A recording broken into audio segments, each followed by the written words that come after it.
Sme žiaci základnej školy s materskou školou v Liptovskej osade. Radi vymýšľame nové veci a tak sme si vymysleli vlastnú detskú televíziu.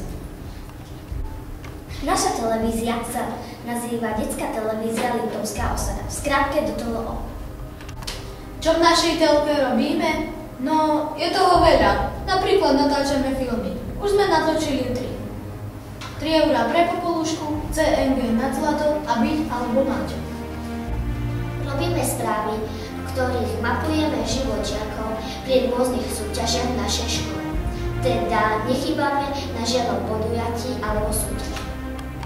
V dobrej škole nemôže chýbať ani školský časopis. A tak, okrem internetovej verzie, pripravujeme aj jeho tlačovú podobu. A nie len to. Súťaže pre žiakov si pripravujeme aj my sami. Boli to napríklad súťaž o najkrajšiu reklamu na knihu, súťaž písaní básní, či súťaž o najkrajšiu prezentáciu.